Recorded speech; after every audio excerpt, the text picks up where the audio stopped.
our community, our land, and this broken nation that has polluted, assaulted, and has been ravaged by greed and capitalism. Inspiration, because we know that although the beginning and the middle of the fight seem so hard, there is a breakthrough at the end. And this is the inspiration that keeps us fighting, locked arm in arm, heart in heart, understanding that my liberation is tied to your liberation, and our liberation helps to liberate the land. Joining us today, and I just want to give him a shout out, is our Ben Hunkler. And he belongs to us as well as Ori, or as we like to call him, Ben of all trades. He's from the Ohio River Valley. Ben handles all of the logistics for the Lunch and Learns, and we so greatly appreciate him. Absolutely. I would also like to say thank you, as Orby has been a great partner and supporter of the Lunch and Learns and of Black. As always, I am honored, excuse me, I'm getting a frog in my throat, to introduce my friend in the fight, Dr. Patricia DeMarco, or as I call her, Patty. Patty is the author of 2 books, and guess what? She'll have a 3rd one going into print sometime this year, really soon. August. Patty, go ahead. August. In August. All right, going into print in August. That is so exciting. She has served relentlessly for health as a human right, and she continues to do so. Joining us also, we have Heather Sprouse from the West Virginia Rivers Coalition.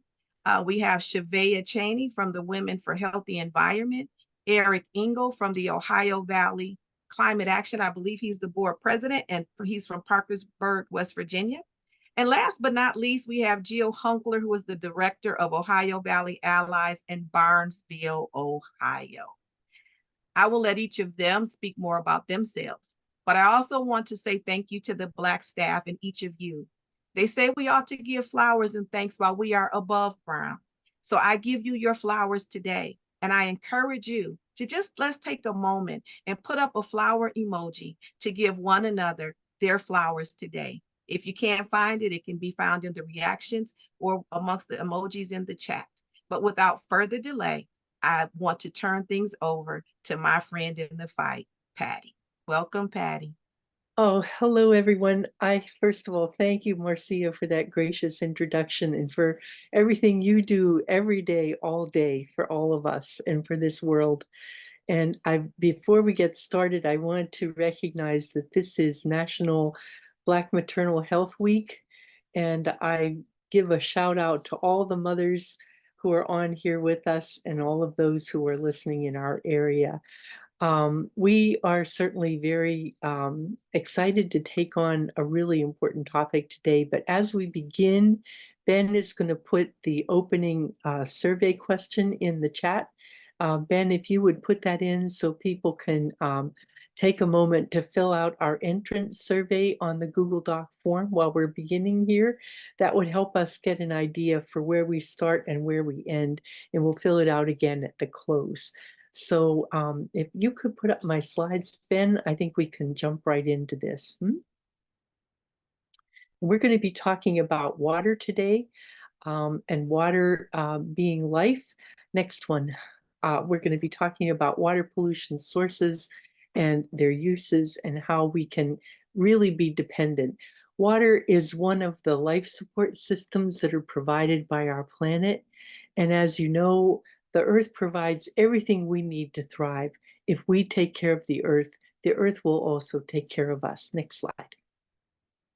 And then we need to know that we are not alone. Water, as Marcia said at the beginning, if we just let the water be, it will take care of us.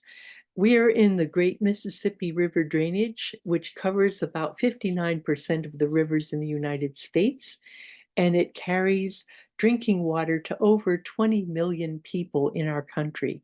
Next slide, please. And we are in the Ohio River Valley Basin, and you can see that this area, which runs from all the way from Pennsylvania down through West Virginia and Kentucky into Tennessee, Alabama, and eventually into the Mississippi River. This is a region that covers 25 million people, and it serves a lot of major cities. Maybe some of you are from Pittsburgh or Columbus or Cincinnati or Louisville, Indianapolis, Nashville. It has 42 chemical plants and terminals in this space, and it has the capacity to provide water for over 5 million people. And it's also home to a large number of species of fish, and we are very blessed to be in this very rich river valley. Next slide. And we have had pollution at all phases affecting our rivers and our waterways, from especially fracking, from mountaintop removal mining, from oil train derailments and chemical refining, coal-fired power plant emissions, and production of plastics, and from the waste. Next slide.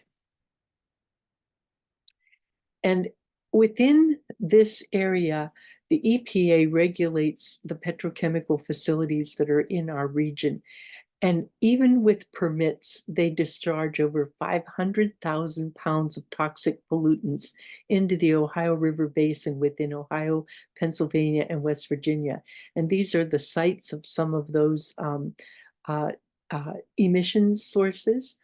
And some of the things that they will discharge include benzene, vinyl chloride, trichloroethylene, and over 100 other chemicals. We'll talk a little bit about what they can do to you in a minute. Next slide, please. And the industry sources include a number of refineries, plastics and chemical manufacturing facilities, plastics molding facilities, and manufacturers of fertilizer, pesticides, metal smelting, and inorganic chemicals. And these often use water that are mixed with chemicals and sand for fracking. They also produce effluent water, which ends up in our water supplies. And if not properly managed, this waste ends up polluting not only rivers, streams, and lakes, but also soil and crops that we use for food. And for many, many people in our region who are on well water, your well water supplies are contaminated, especially by fracking, which can fracture the pipes that lead into your water supply. Next slide, please. And we've had 11 years of data for water surface measurements, and we find that fracking has contaminated wells within a half mile of drilling operations with methane contamination at 17 times the rate of those that are further than a mile from gas developments. And there have been detailed studies that have showed an increase in mine drainage in certain parts of the parks, as well as ethane, propane, butane, and some of the things that they add to the fracking fluid after drilling has commenced. These have been demonstrated to be penetrating into our water supply. Next slide, please. So fresh water is 60% of our bodies, and it is a vital nutrient for our well-being and our health. It does many functions in your body that you don't think about necessarily. It helps to deliver oxygen. It converts food to the components that you need to use in your cells.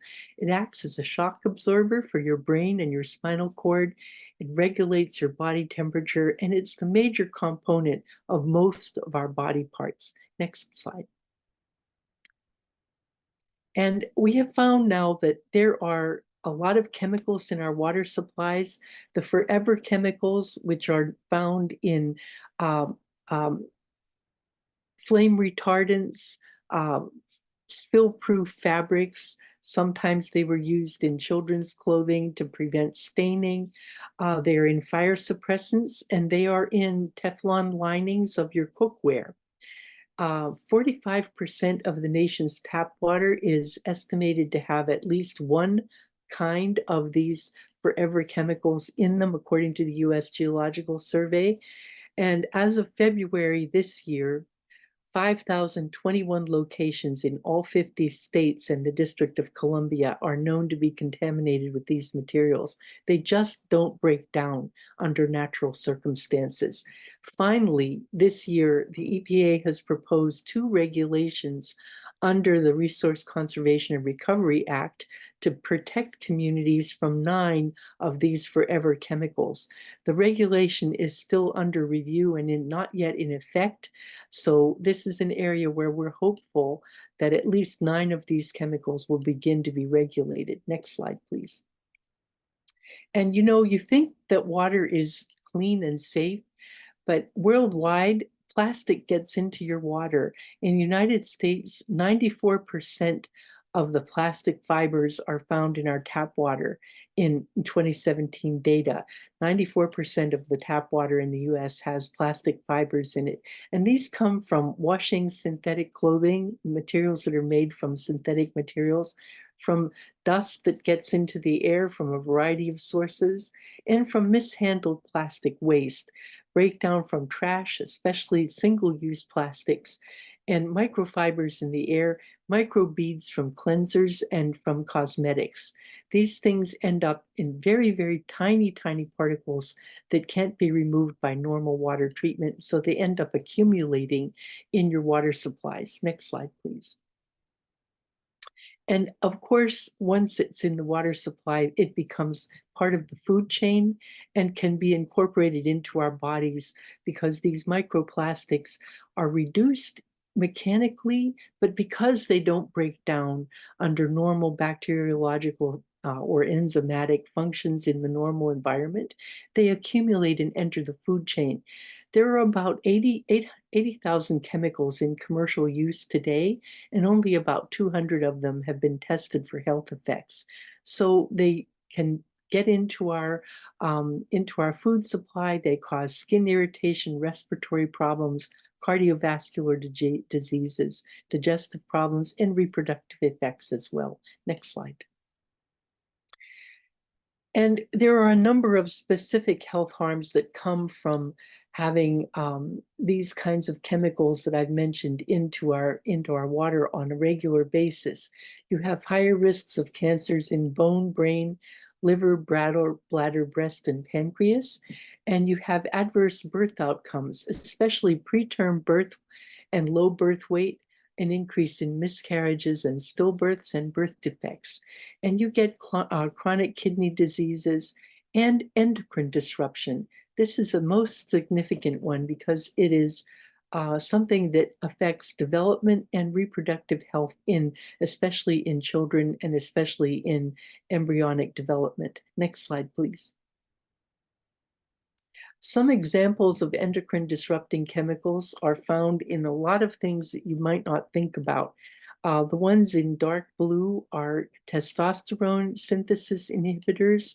The lighter blue ones are estrogen receptor blockers or androgen receptor blockers. These are reproductive hormones, and they also disrupt thyroid function, which can have an effect on your health, your obesity, your ability to regulate your immune system. So you see things that are pretty common. Atrazine is put down on the fields almost every spring where they're raising corn to avoid fungal infections.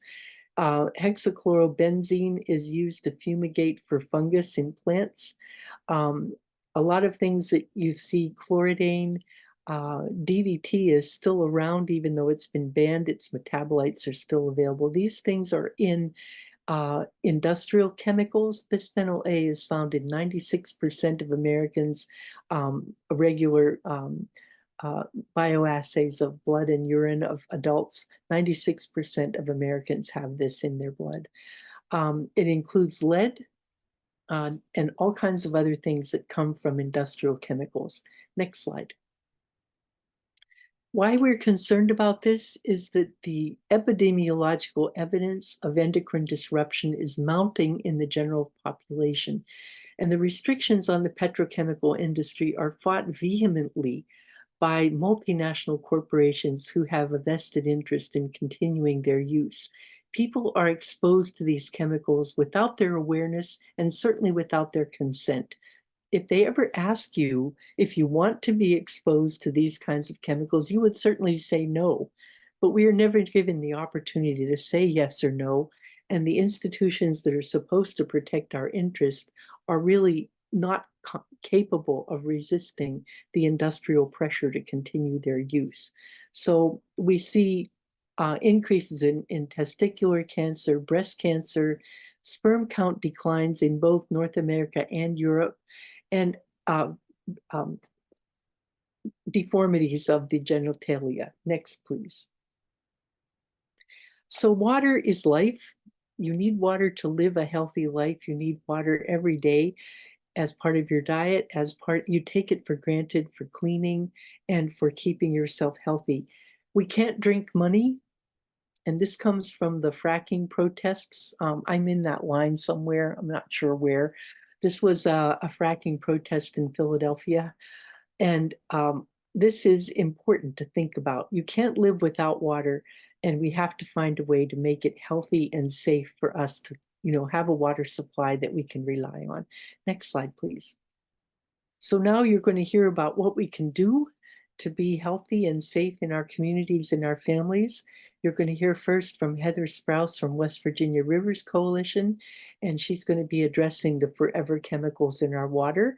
And then you'll hear from Shavesha Cheney from Women for a Healthy Environment, who will be addressing lead in our water at home and what we can do about both of those. So with that, I yield the floor. And thank you so much for your attention. And please remember to fill out any questions that you have, please put in the chat. Thank you. Thank you so much, Patricia, for that great introduction and also the overview of that information. So like she said, my name is Heather Sprouse. I'm the Community Engagement Manager with the West Virginia Rivers Coalition. I live in Western West Virginia in a rural town just outside of Huntington near the Ohio River. So my job is to connect communities with resources to assist in citizen advocacy for the health of our bodies, our communities, and our environment. The relationship between which those things, I believe, is very intricately woven. An area of focus for me is leading peer-to-peer education to empower engagement in democracy, especially through environmental permitting and local government. I am full of gratitude to have been invited to spend this lunch hour with y'all. I'm especially grateful to Black and their commitment to liberation for all people in our planet, for the sustained advocacy of the West Virginia Rivers Coalition and the thousands of people that make that possible, and for the innovative reporting by Physicians for Social Responsibility that's informed by the work of Frack Focus, whose recently released investigative report I'll discuss in a few minutes. I'm grateful too for the lived experience of many who contribute to the growing knowledge of the relationship between our environment and our bodies, those who rise up from directly impacted experience to tell their stories and to live as an example of this urgency. And I'm grateful to all of you who were able to carve out this window of time for those who are familiar with policy and advocacy and those who are considering advocacy for the first time. And I'm grateful for the folks here who are longtime, passionate water defenders, and I'm grateful for those that are here with a new curiosity. So my hope is that while we are here together today, that we can speak about the role that action protect our shared waters can play and contribute to our collective liberation. So I'll share some ideas towards the end about what West Virginia Rivers has in mind for immediate advocacy. And I also invite you to share in the chat or to send us an email to share with us any ideas you might have about how we could work together. Next slide, please. So many of us, especially those who just got to sit through Pat's presentation, we know about the toxicity of PFAS, a class of chemicals widespread throughout the environment and our bodies. And corporations have knowingly perpetuated these human health harms to prioritize their profit, and they use greenwashing to hide this truth. Any of us who choose to seek the truth can understand clearly how impoverished and or BIPOC communities are regularly targeted as the recipients of this harm. So the best science tells us that PFAS chemicals are toxic in tiny concentrations. Concentrations are measured in parts per trillion. And humans and animals can be exposed to PFAS in a variety of ways, including water, land, air, and food. So this map comes from a 2022 study that was commissioned by the West Virginia Department of Environmental Protection and the West Virginia Department of Health and Human Resources. And they commissioned this study to seek out the truth about the presence of certain PFAS chemicals in public water systems. And so this included underground aquifers as well as surface waters like rivers and streams. This study analyzed samples of pre-treated water, and it revealed that 130 communities in West Virginia have levels of PFAS in their drinking water sources that surpass health advisories. So there are some clearly identified sources of PFAS pollution in West Virginia. And this includes the Washington Works facility on the banks of the Ohio River, just downstream from Parkersburg, West Virginia. And it includes the Shepherd Field Air National Guard base that as early as the 1970s used firefighting foam containing PFAS for its firefighter training. So over time, PFAS travels into the ground and can contaminate underground water as well. And groundwater moves throughout the earth. It can migrate and it can contaminate drinking wells outside of the area that the PFAS pollution originally came from. So both water on the surface of the earth and water underground have been found to be contaminated by PFAS. And so while there are some known sources, and that's an important piece of the puzzle, there are many sources of PFAS pollution that are intentionally undisclosed to the public. And thanks to the work of Physicians for Social Responsibility and FRAC Focus, advocates and scientists now have an additional tool, and we've gained further knowledge to help us identify effective strategies for protecting and restoring our shared water sources. Next slide, please.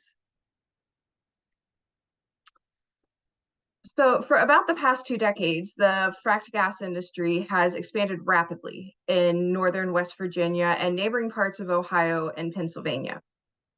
So gas, it naturally occurs deep in the earth. What's burned for electricity is known to consumers as natural gas. And this gas is collected by drilling into rock formations to fracture the rock and release the underground gas. Fracked gas comes with a number of harms, including methane pollution and ecosystems that are damaged by pipeline construction. So Physicians for Social Responsibility recently released a report about the fracked gas industry's use of PFAS chemicals in West Virginia. Led by Dusty Horwitz and Barb Gottlieb, PSR unearthed data from the FRAC Focus database for analysis. And they found that between 2013 and 2023, a common PFAS known as Teflon was injected into 43 gas wells in 8 northern West Virginia counties. So Teflon is added to the water used by the industry because PFAS chemical properties make collecting fracked gas more efficient and thus more profitable. Yet the EPA recognizes how toxic PFAS chemicals lead to cancers and other devastating health harms.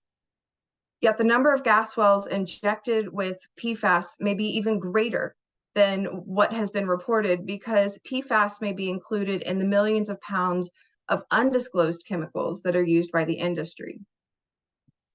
According to the analysis by Physicians for Social Responsibility, almost 75% of gas wells in West Virginia were injected with at least one trade secret chemical.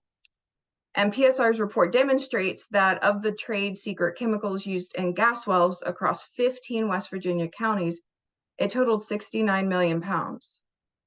So this map from FRAC Focus shows the wells in West Virginia that they've found to be fracked with Teflon, as well as trade secret chemicals.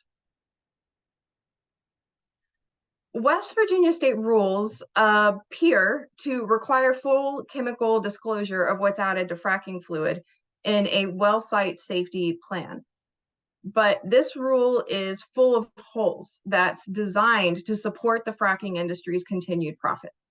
The rules claim to protect quote, trade secrets, as well as chemical ingredients. And these rules only apply to specific gas wells. The way these rules are written allow the fracking industry to continue to perpetuate injustice by offloading the cost of this pollution onto our communities, especially predominantly BIPOC and impoverished communities. Disclosure reporting of the chemicals used in fracking is required to be made to this FracFocus database, which is maintained by the Groundwater Protection Council. This database is accessible for free to the public, and you can use it to examine where gas wells are located and what has or has not been disclosed.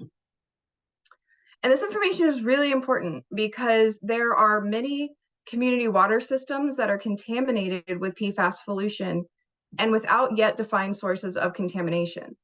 So this research makes clear that proximity to fracked gas wells as well as fracking wastewater storage sites could be the source of this pollution. And critically, linking contamination to industry will make clear who should be responsible for the costs of restoration and protection: the polluters. Next slide, please. So at West Virginia Rivers, like many of us, we are deeply concerned about the unjust impact of PFAS pollution on our communities. And we hear the alarm sounded in PSR's report. Thankfully, some action is already underway. In 2022, citizens helped to pass West Virginia's PFAS Protection Act. For the first time, our state government is required to examine PFAS contamination in our drinking water to identify the sources of pollution. And this rule is written in a way that centers the lived experience of communities. So West Virginia Rivers Coalition is working with the Department of Environmental Protection, as well as our partners at Fair Shake Environmental Legal Services, to lead community meetings around the state with the goal of seeking the wisdom of people who know this problem and the solutions best, the people who live there. Additionally, just this month, the federal EPA released the first ever nationally legally binding rules to protect drinking water from a few toxic PFAS chemicals. This action is truly historic, and this success required continued pressure from our communities to protect our communities. And while it's critical, it's not enough.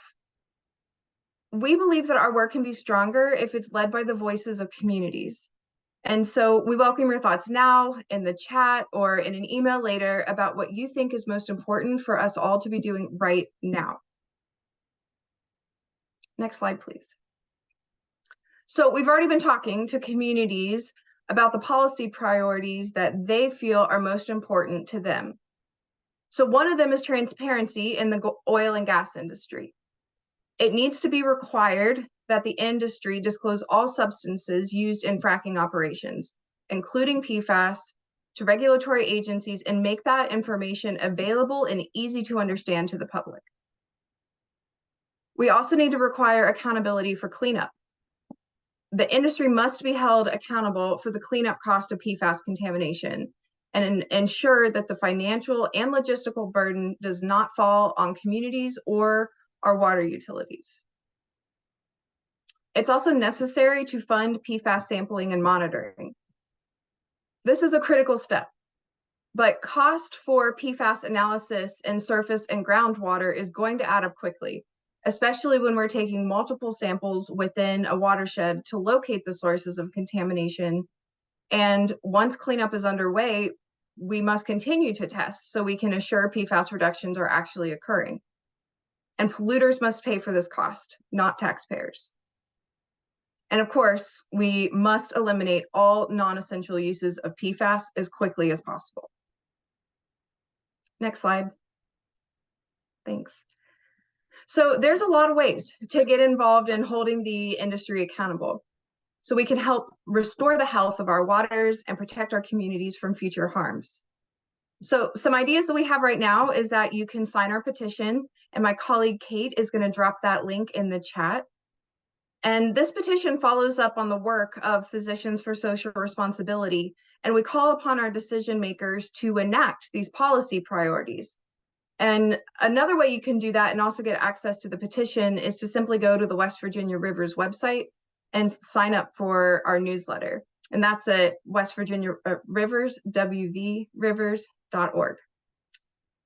You can also let us know if you're interested in joining to help develop a community action plan. If you or your loved ones are in West Virginia, or if you know friends that are, please send them our way. You can share resources and start conversations with your loved ones, your neighbors, the folks you go to church with, your family.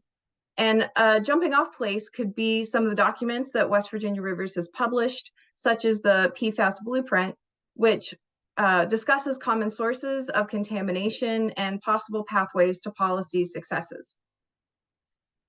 We also invite you to consider to host an event in your community, to get together with your friends or at a local club and invite us in. We'd love to talk with your folks. But perhaps most importantly, I invite you to get to know your water. You can contact your local water company to ask where your drinking water comes from. And you can simply just go and visit the waters around where you live. Just sit with the rivers and streams and get curious about where they come from and where they go. And these are just our ideas. Really, we hope that you'll share ours with us. Next slide, please, Ben.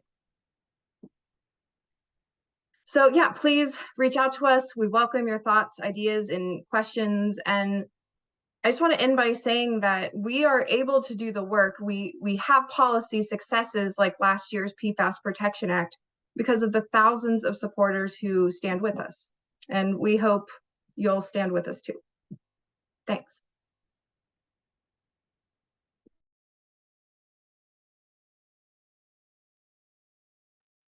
Thank you so much. That was very, very compelling presentation. And now we're going to hear from Shavesha Cheney. So Shavesha, the floor is yours.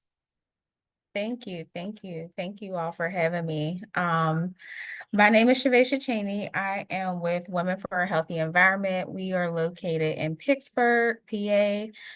Yes, I said like pick instead of the two T's, Pittsburgh. I feel like that's a native thing, but we are located in Pittsburgh, but we service areas in the Allegheny County, and then do advocacy and policy work across the Southwest PA. And then we have some staff members located in the Philadelphia area who work with us on our child care facilities. So just a little bit about what I'm gonna be talking about. So I will be talking about our 2021 Women for Healthy Environment released the Something's in the Water report. And the report analyzes Allegheny County water systems, their operational and communication capacity, their public accessibility, information as it relates to transparency and adherence to drinking quality water standards. In the report, we also talk about strategies to reduce lead in drinking water exposure. So of the 36 water systems, we contacted 28. Those were the ones that responded. And then we did an extensive report on that. And at the end of my presentation, I'm happy to drop that report in the chat if it's not too large, because it is a pretty big document. Patty, will I be sharing my screen for? Yeah. Okay. If you can share your screen, Ben will give you share, or else if he has them, he can put them up. Okay, cool beans. Give me 1 second. I was under the assumption that it was going to be shared, so I have to just hit share screen. You should be fine. All righty. There you go. We can see this, right? Yep. All righty.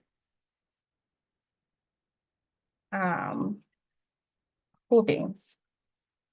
So what is lead? So before I dig into it, I am going to talk about what is lead, the source, the findings that we found throughout our report, and some policy items that we have been working on, and some action items that folks can take. So what is lead and what's the big deal? Lead is a natural occurring element found in small amounts in the Earth's crust, while it has some beneficial use, it can be toxic to humans and animals. Lead is a neurotoxin, it's harmful to humans. There is no safe lead exposure. It creates permanent cognitive behavioral damage. There is no effective treatment for lead poisoning, and it particularly is harmful for children under the age of 6. Again, having that neuro effect, we'll say that. And again, there is no safe lead levels. And so while I am familiar and work in communities, educating families and women about lead, I am under the impression that people are aware about what lead is, but they're not they don't understand the importance of why it is harmful and the connectivity piece to it. And so that's a little bit about what I do. I try to create that connectivity piece for families. So where can lead be found? It can be found in all parts of our environment, the air, soil, water, even in our homes. It can also be found, It can also be found including use of fossil fuel, industrial facilities, paint, wide variety of products, as well as in the home, specifically in homes built before 1978. So those who are in the Pittsburgh area know that Pittsburgh has a very old housing stock. And so 9 times out of 10, if you have a home built before the 50s, then it's probably contaminated with lead if that hasn't been mitigated. And so those can be found through the dust, soil, plumbing fixtures, and other items such as toys and jewelry and kitchenware. And so I just wanted to, highlight this last one because of the chipping of the paint, but also just the, provide a more extensive review of where these things can be found. Again, I'm speaking from the Pittsburgh area. So a lot of the primary source of lead is from paint, dust, and soil. Oftentimes when I'm speaking to families, they don't understand that, sometimes children will pick at the wall, or if lead is in the soil within like a playground, or contaminated, on the property of a home where the home has lead.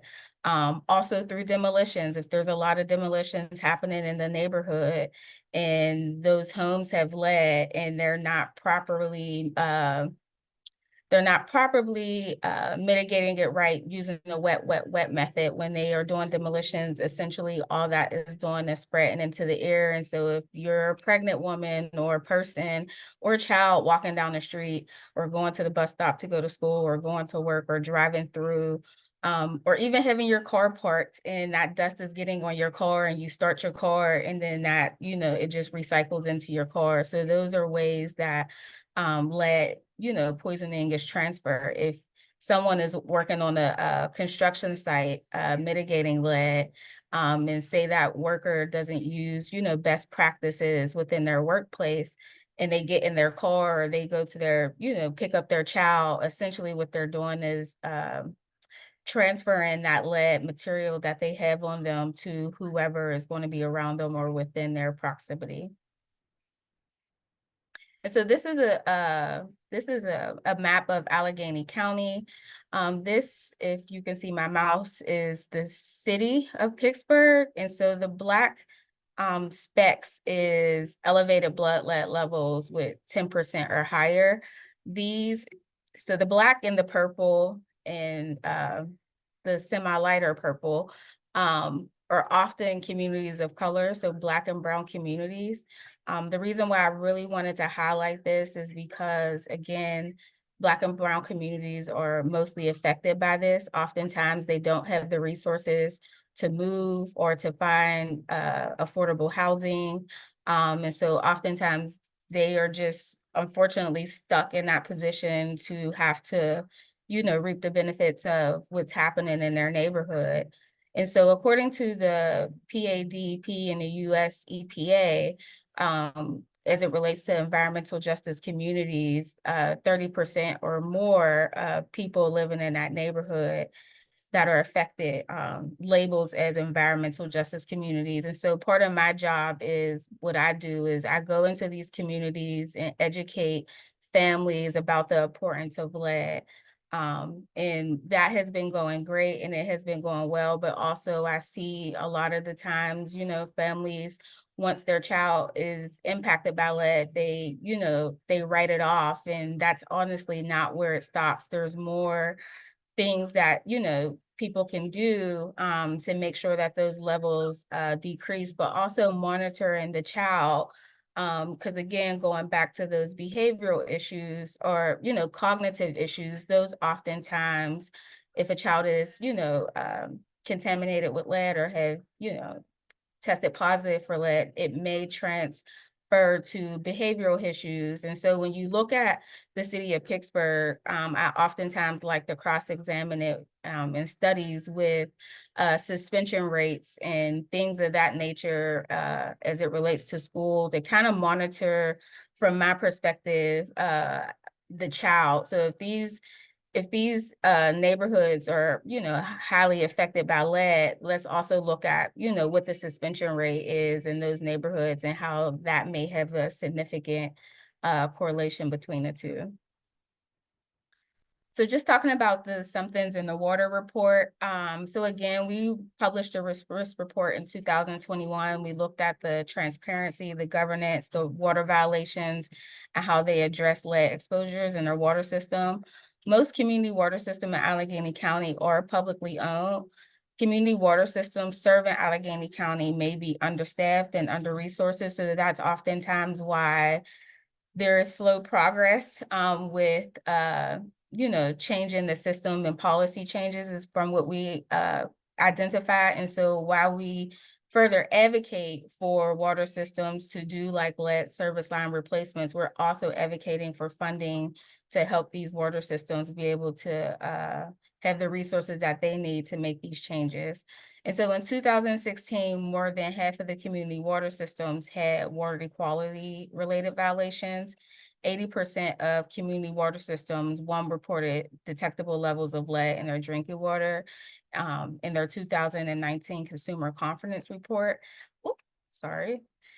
And community water systems could improve their accessibility and risk communication to their consumers. And so that's something we are actively working with water systems. That does not mean that they're all willing to comply and, you know, want assistance, but that doesn't mean that we stop, you know, educating them and advocating for them to lean on, you know, resources such as Women for a Healthy Environment and other people within our network to help them make those changes. So some policy work that we have been doing. In 2021, the Pittsburgh Lead Safety Law was enacted. We also have the Get the Lead Out campaign. And so what we did was we circulated a petition to advocate for a housing advisory committee at the Allegheny County Board of Health. For those that do not know, our housing code have not been updated in, I believe, 2 decades. And so that was something we were actively trying to push out to organizations and residents to sign on to, so that we could create a housing advisory committee and get some of these codes to be updated and enforced. And that's another issue as it relates to Allegheny County. There's a lack of enforcement. And oftentimes that comes with underfunded and understaffed as well. So in 2023, Pittsburgh officials geared up for their 4th attempt. I created a citywide registry for rental properties. This was something that we was trying to get attached to the Pittsburgh Lead Safety Law, if you're not familiar with. Briefly to touch on it, unfortunately, it was struck down, and we have tried multiple times to get it attached or passed, or alternative ways to get a rental registry for our area. And that's something that we are actively still pursuing. That is a larger conversation for another day, but if anyone is interested in learning more, I'm happy to send you some information. Also, the EPA lead and copper rule includes a suite of factors to reduce lead exposure in drinking water where it's most needed. And so this past year, the EPA proposed comments for people to submit comments on what they seen best practices were for lead and copper rule. And so this lead and copper rule would be for water systems to they will have to apply by that new rule and that new standard. And so while some good things came out of it, there were some loopholes with it. And that's something that we are, again, consistently advocating for and trying to strengthen. If I'm not mistaken, this rule is supposed to come out this October, this September. So, you know, if that's something you want to keep up with, feel free to reach out to me, and my information will be at the end. And I'll be sure to add you to our newsletter. Some other policy related work, we have some senators who reintroduced the Senate Bill 986, which is removing lead from drinking water in schools. And while we currently have a bill, again, it has a lot of loopholes that schools just aren't they aren't following the rules with. And so we came back and tried to, again, find or create a bill and establish a bill that has some strength to it, so that they can't go around those loopholes. And so that's something that we're actively working on as well. So what can you do next? You could, as I mentioned, you could sign up for an email list to receive updates from the EPA lead and copper rule. You can outreach to your water authority and tell them why it's important to you. Not only lead, but lead service line replacement. If you're a homeowner, with this new EPA rule, I believe there's a loophole where they're putting partial ownership for the homeowner to pay for that service line replacement. And that's something that we're advocating against, because that burden shouldn't be on homeowners or families. So, you know, making sure that your voices are heard in these spaces. You could be a champion of your community to educate your neighbors and raise awareness. You could review your local ordinance and contact your health department, specifically that, because your local ordinance is really what determines your standard and best practices as it relates to code enforcement. And so if you are living in a borough or municipality and you look up those local ordinance, see what it says. And if, you know, if it doesn't make sense to you, go to those open public meetings and provide comments. And again, I'm happy to assist. I'm happy to show up in whatever that looks like. If you're in a PA area, contact your legislator to support Senate Bill 986. And again, if you're in the Allegheny County, Pittsburgh area, these are some local groups that you can get involved with. This is Get the Lead Out, Lead Safe Allegheny, or Water Campaign, Southwest PA Network, in the Allegheny County Board of Health. Oftentimes, you know, what I have done in my space is I'm trying to establish and create more storytelling from people who have been impacted. And so I have been doing pretty well with that. And so I want to continue that. But I say that to say, you know, when organizations and people who kind of get paid to do this work show up, I feel like, you know, they don't really take us serious, opposed to if it was a regular, you know, resident or someone who has been directly impacted or just not getting paid for this and has a passion to advocate for this. We want you to show up and let your voice be heard. And so here are some 10 ways to protect your child from lead poisoning. This is maintain paint, do weekly inspections of your home. Chill out, which is cold water for drinking and cooking. Never hot tap water, especially for baby formula. Number 4, make sure you wash your hands before eating and playing with kids, but also adults. Use your doormat as an entrance instead of, you know, walking through your home with your shoes on. There are some cleanup methods, some cover up, some play safety, get tested, and eat well. I know we hone in a little bit on children because children are mostly impacted, but as adults, it's important for us to keep our health intact as well. And if your child has it, there's a possibility that you can have it too. So always get tested and always talk to your PCP. And some action steps you can take, again, is get your child tested, contact early interventions and screening and services, get your home tested for lead. Sometimes, depending on your water system, they offer this. But if they don't, reach out to us and we're able to connect you with resources. And then, talking to your landlord, if you're not a homeowner and you're a renter, making sure that your landlord does the proper inspections that they need to do. So if you have any questions or concerns, feel free to email us at info@womenforahealthyenvironment.org for free. We will not charge you anything. And then to stay connected and engaged, make sure you follow us on social media. We're always sharing helpful articles and updates about what's happening, not just here in PA, but everywhere, because we often notice like this work cannot be done solo. It takes a coalition, it takes a group of people, it takes some states take an initiative that can, help PA champion behind those initiatives and say, hey, we need to get on this.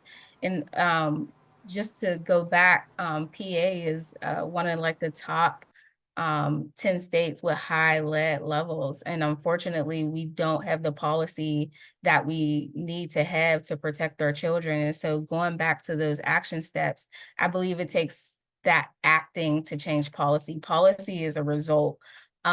It's that action that we really need folks to show up and be present in that space. And so here's our contact number. Here's my email. If you want to personally reach out and email me, I'm happy to help with public comment, show up to a meeting, whatever you need, I am here. But thank you so much. And thank you for allowing me to have this opportunity to talk about this critical need. Absolutely. Thank you so much, Shavesha, I'm sorry, I couldn't get that out of my mouth. Apologies for sharing with us. I'm Esther Baldwin with the Black Appalachian Coalition. I manage policy and engagement, and I am on your screen right now to introduce our next speaker, who is Eric Engel. He will be sharing a bit of his lived experience with water quality issues. Eric is a 2009 graduate of Marshall University. I'm sorry, did I just freeze? Nope, you're still here with us. But we can't hear you now. Oh, mercy. I apologize. As usual, I'm having technical difficulties. Can you hear me now? Yep.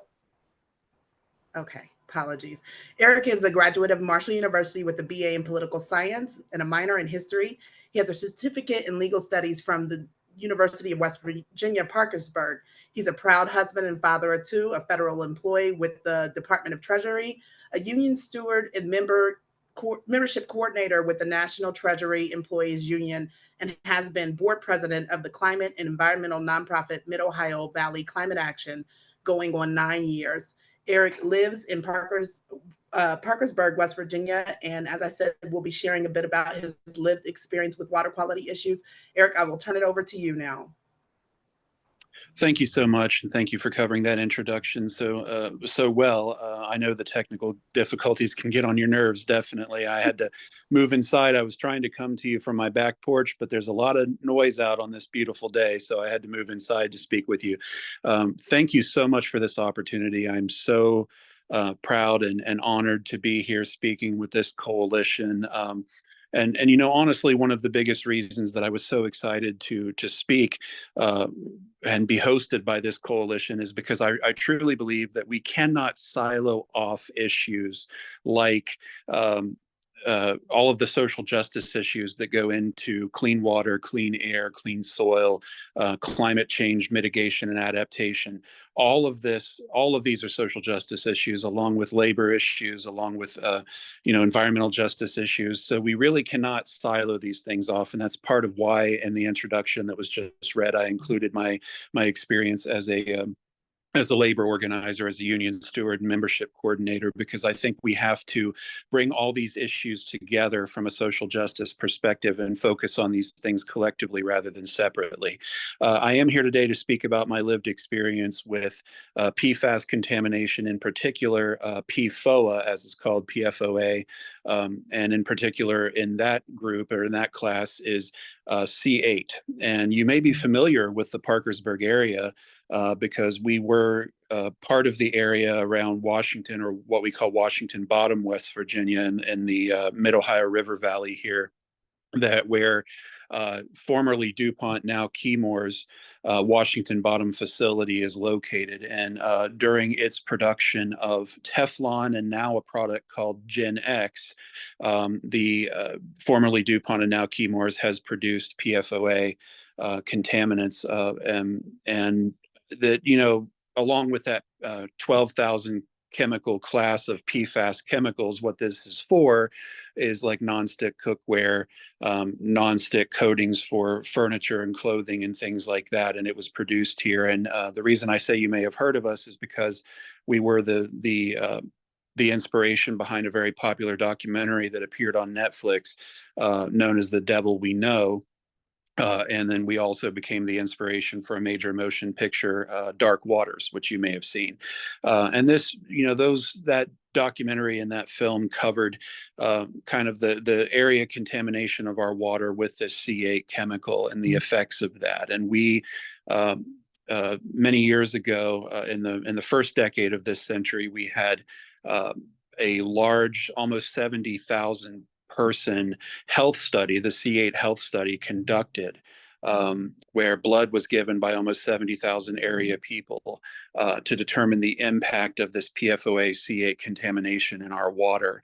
And it was found that C8 health study conclusively found, among that very large sample size, that C8 exposure in our water was linked to 6 potentially debilitating and deadly diseases. Those included cancers, hypertension, pregnancy-induced hypertension, testicular cancer, a total of 6 very, very serious, potentially deadly diseases. And so we began to realize what we were being exposed to. But the problem is that exposure never really went away. DuPont became Chemours, transferred some liabilities after a large class action lawsuit, but they continue under the Chemours name to produce what I mentioned earlier, which is known as Gen X, which is still a PFOA or part of the broader PFAS family, because this product is in such high demand globally in so many different ways.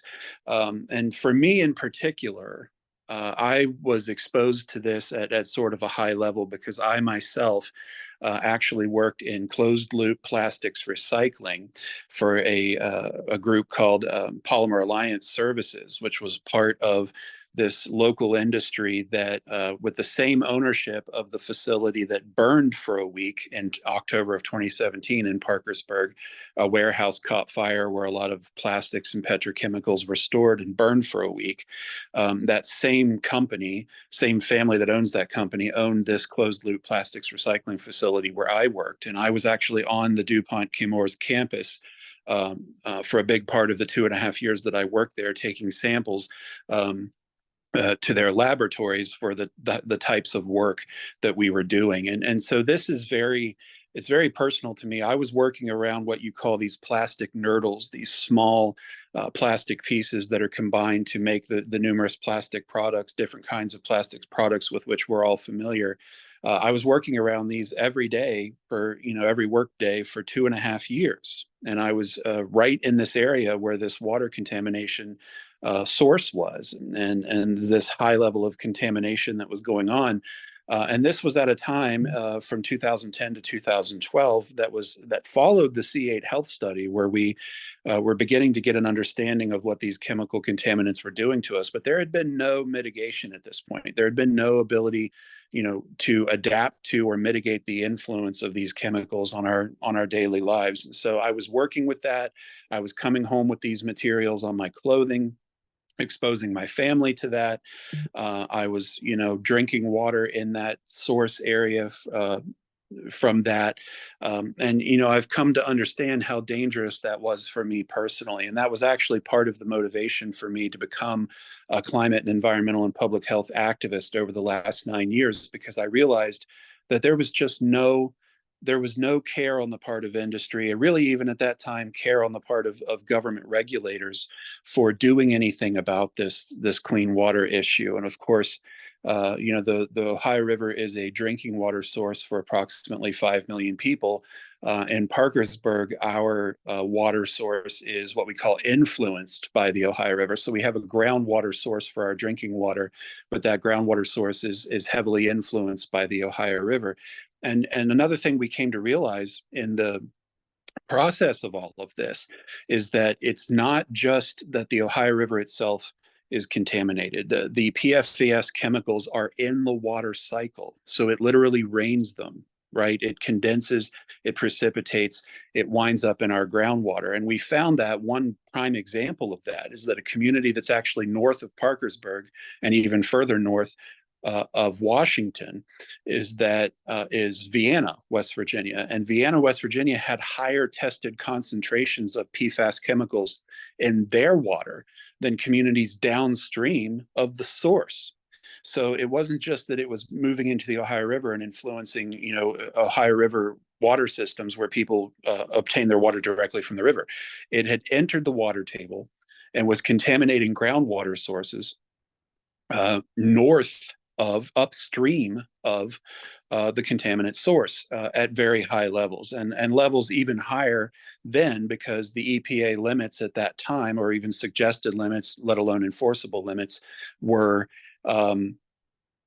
much higher at that time than the parts per trillion that we're talking about today. So these were extremely high levels of contamination. I'm seeing in the chat some mention of plastic nurdles. So nurdles are almost like, if you've ever worked with, they're tiny little pieces of plastic, not microscopic, but tiny little beads. Plastic beads is really the best way to describe those. And pretty much all plastic products start with these bead-like materials that can be combined to produce numerous other plastics. So when they come out of a production facility like DuPont Chemours, they come out usually in bags, oftentimes like 55-pound bags that are also plastic most of the time, or paper.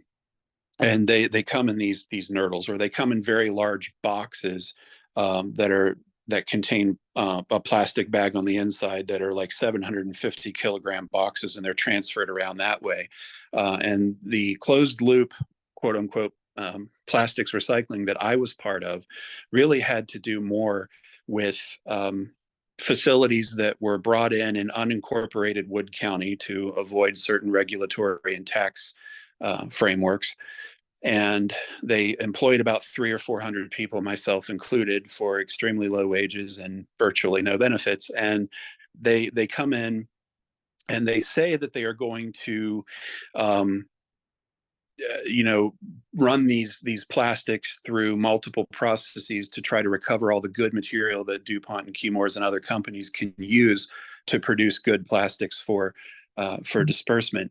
And then they take the quote unquote, bad plastics, the nurdles that are miscolored, misshapen, or just don't meet the standard criteria for what makes good plastic, and they store it in these boxes in these warehouses, and it's supposed to be taken for some sort of remediation to make them usable plastics again. Oftentimes it's shipped overseas. In this case to India, with the family that owned this company. We're shipping a lot of the so-called bad material to India. But in many cases, as what we found with the what was called the IEI plastics warehouse fire in 2017, they're simply stored in these facilities indefinitely. They just tend not to do anything with these plastics.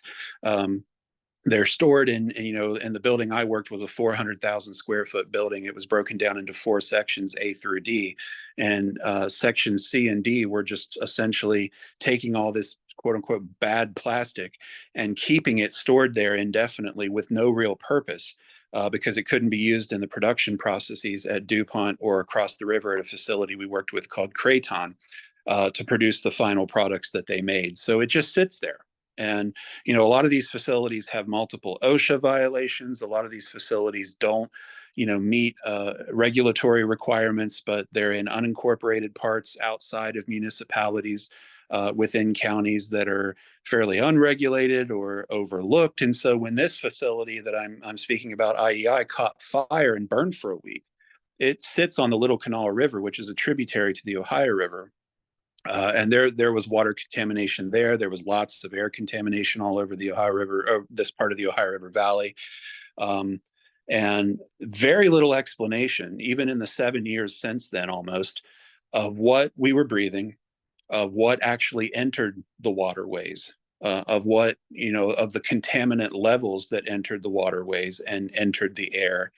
And there was some research and study into this. There was some even international media focus on this in the area, but ultimately what came from it was little to nothing. That company is still in business. That family still owns it. The company I worked for is still in business. That family still owns the warehouse I worked in. There was no substantial financial penalty. There were no criminal or civil penalties. There may be some things in the works to change that I've actually spoken with Heather from West Virginia Rivers about. But in the meantime, and over the last 7 years, there's been really no sense of financial or legal responsibility for what occurred there.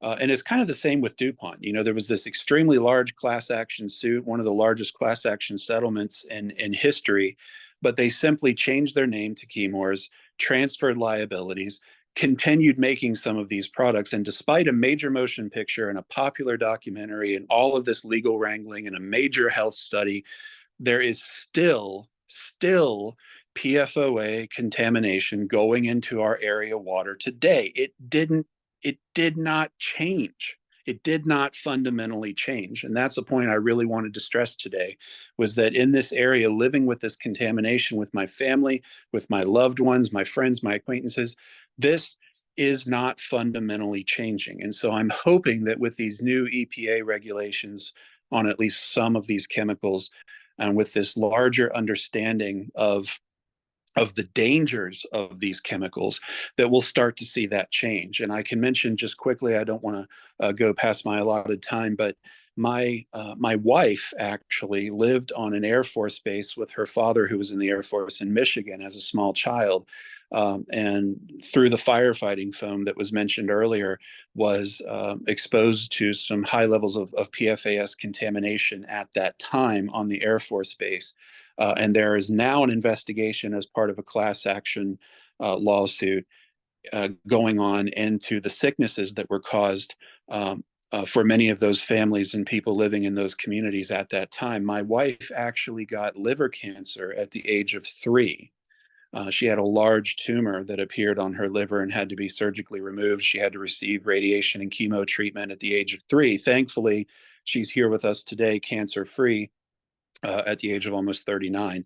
But there were many folks in that area who had similar cancers, similar endocrine disruption problems, hormonal issues. And so there's an investigation going into the exposure of 2 PFAS on this military facility, on this Air Force facility, and who is going to be ultimately held responsible for that, if anyone.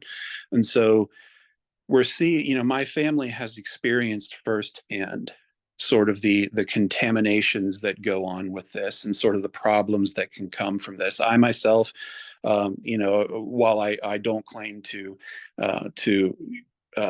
really take all the responsibility for my health that I should, and there are lifestyle factors at play, I myself have dealt with, becoming overweight, and dealt with weight issues that I believe have been influenced by things outside of my control because of some efforts I have made in conjunction with my physician to try to lose and control weight.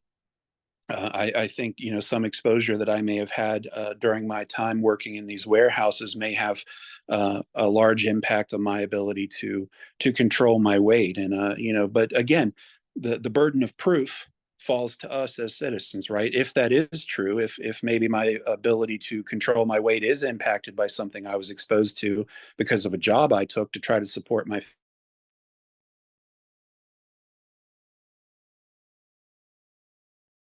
present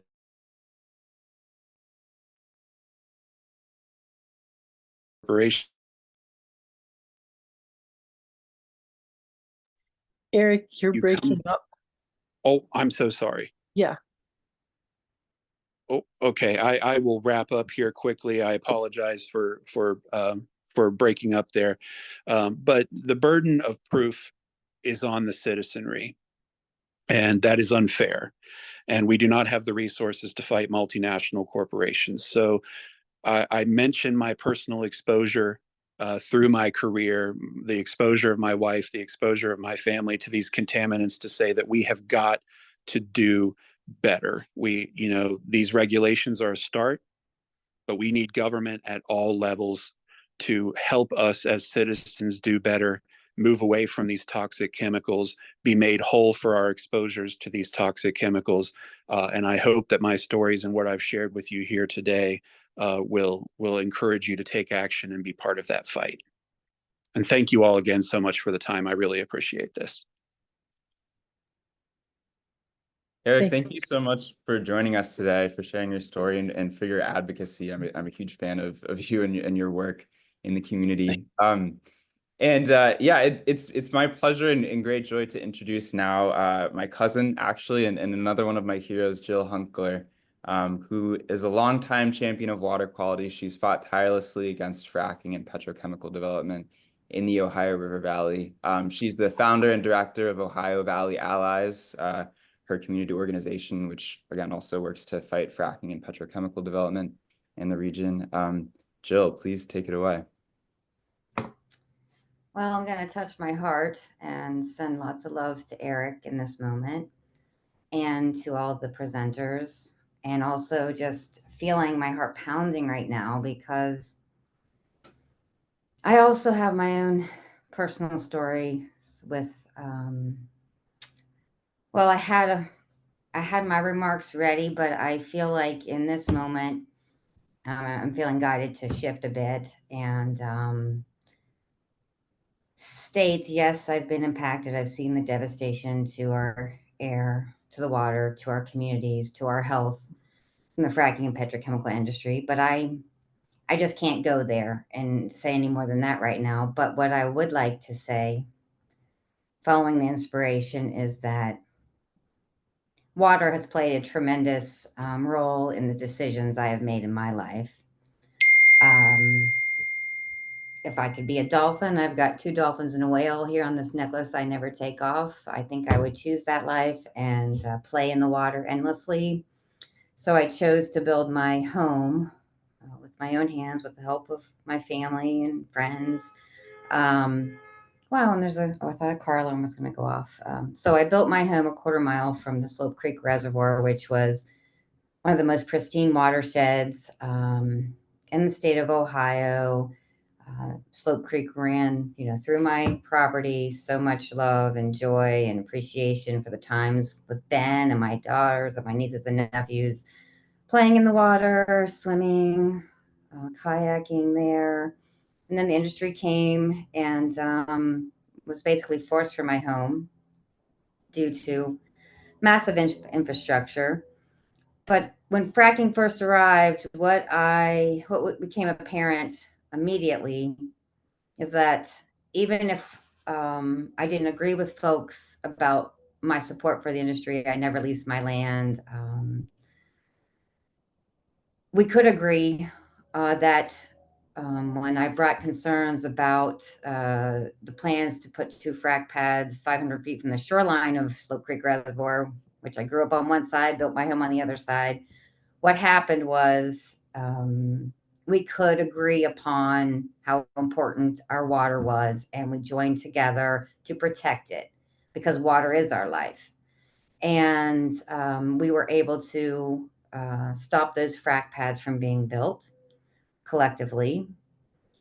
And the other issue that actually how I found out about those frac pads was because I went to my first official meeting to talk about a fracking waste processing facility that was being planned a mile from my community.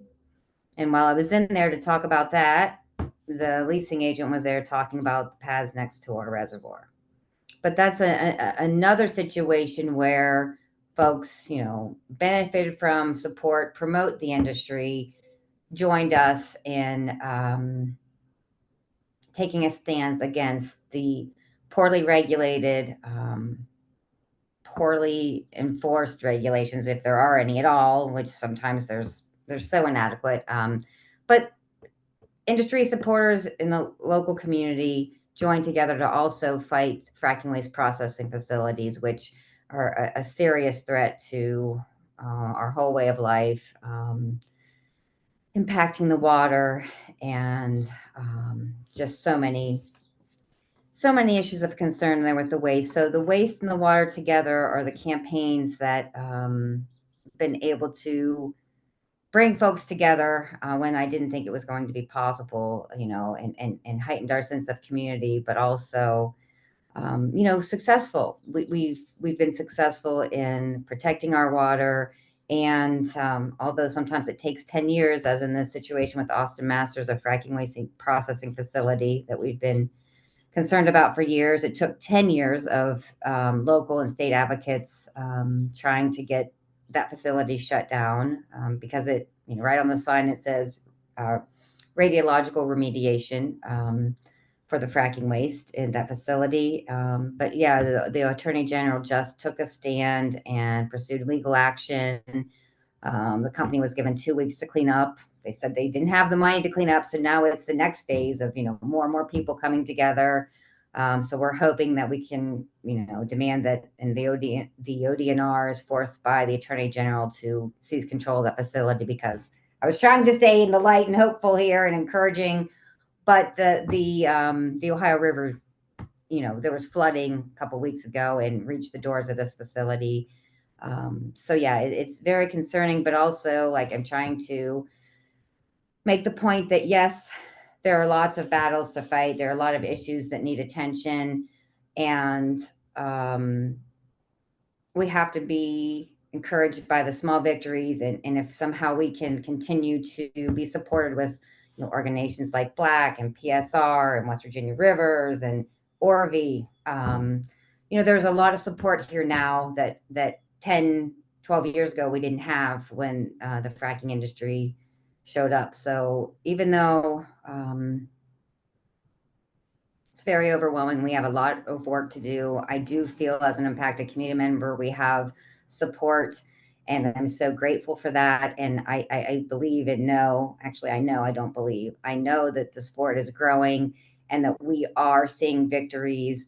And so, I think I did try to take some notes while my thoughts were shifting here. Just, yeah, I could go into all the ways that our water is threatened, but I want to stick with, we have support and there's research, more and more being done. And I do feel like collectively, we can protect our water, we can protect our communities, and we can ensure a protected and healthy future for our children together. And so I'm so grateful. Thank you all for this opportunity. I appreciate you so much.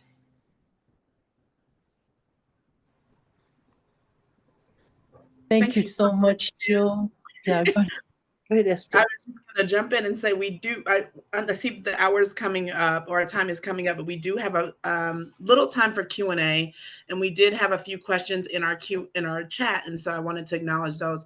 Michelle Klinger-Smith, I'm sorry if I mispronounced your last name, asks, my water supplier sends an annual report on the safety of our purchased water.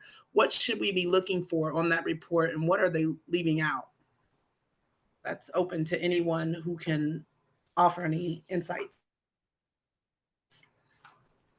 Yeah, I'll jump in for just a second. Thanks, Esther. And thanks for that question. So right now, it's kind of been that water systems can disclose around PFAS if they've felt so moved up until now, essentially. And so now that the federal government has passed MCLs, my understanding is that information will have to be disclosed because now there's this legally enforceable limit. So there is some wiggle room. Especially smaller water utilities. So this is going to be a pretty expensive an extensive process to install the type of filtration that's going to be necessary in some of these communities. So it may not be immediate, and it probably won't be in every community. But my understanding is that, like, starting last week when this law was passed, that from here on out, water utilities will have to report PFAS levels in the public drinking water. That is good to know. It's Mhm. really good to know. Robert Mulvihill also had a question, but it was answered by someone in the chat. Robert, I just wanted to know, is your question still lingering? Should we pose it to our panel of experts here, or are you satisfied with the information you got? The information I got was great, but I'd be happy to hear to raise it to the group and hear if anyone has anything they could add to it. Sure, go ahead and state your question, Robert, if you feel comfortable. Let me go back and find it. Oh, no, I've got it. I just thought you might have Okay. had it off the top of your head. I So don't know. that's okay. What are the comparative costs for people to install lead filters on their home water lines, or else have countertop filters for their drinking water? Do families have access to grants to install these things where elevated lead levels have been documented? And I will say that we opted for a standing filtration system right on our countertop that we have to fill the water into it. But it seems, it's done well for us and was a bit more affordable than an installed one. Okay. Did any of our panel, go ahead, Patty. I'm just noting the time, and I'm being respectful of the fact that we have a lot of people who need to get off. We have a few lingering questions in the chat, and we'll try to get back to people in writing on those if we weren't able to get to them now. But I definitely want to thank our presenters and remind people, please fill out your exit interview while I'm giving you a farewell. I want to make sure you know that this is a series that will be going on until October. And in May, on the 16th, we're going to be having a discussion about land contamination with a focus on the recent events in East Palestine, and also a damaged landfill that was never really fully remediated, which continues as an issue in the people of Uniontown, Ohio, have been dealing with the IEL, the Industrial Excess Landfill situation, which is a Superfund site that has continued for many decades. So this, in addition to remediating abandoned mine lands and oil and gas wells that have been abandoned on the land, will be the subject of our May 16th discussion. So please be sure to register for that. And I wanted to just thank you all for taking a few moments this lunchtime to think about the importance of water in this week when we're going to be celebrating Earth Day, to look at our connection to the living earth and to recognize that the living earth will repair the harm. The land can return to a pristine state if we just stop damaging it. These forever chemicals, however, are a legacy that will be a part of the heritage of our time, of our way of life, of our civilization, probably forever, and will be incorporated into the imprint of our footprint on this earth. And I think we need to look at the fact that water is our life. Water we depend on fresh water to live, for our food, for our health, and we have to protect that with everything we have, because without water, there is no way we will survive on this planet. So I take Marcia Dinkins' urging, let the water be, let the water be, and let us be in harmony with nature, in harmony with each other, and respectful, to stand together to defend the water wherever we are and recognize that that is our life support. And also, we have to stand up against these industries who are trying to undermine our attempts to protect people. We are really needing to hold accountable the people we elect and demand that they adopt policies that are proactive in protecting people, not corporations. Elections matter. If you have an election going on this week, as I know we have in Pennsylvania next Tuesday, make sure you know where people stand on these issues of clean water and clean air and climate protection and public health and safety. Elections matter, and this year more than ever. If you have anything to do with the ability to vote, make sure you vote. Make sure everybody around you votes, and make sure you hold the people that purport to represent us accountable for their actions, and let them know that we want policies that protect our water, our air, our land, and our health. And for all of the people everywhere, I wish you the very best of this beautiful day, and God bless you all. Thank you so much. We'll see you next month. Take care, everyone. Peace. Thank you.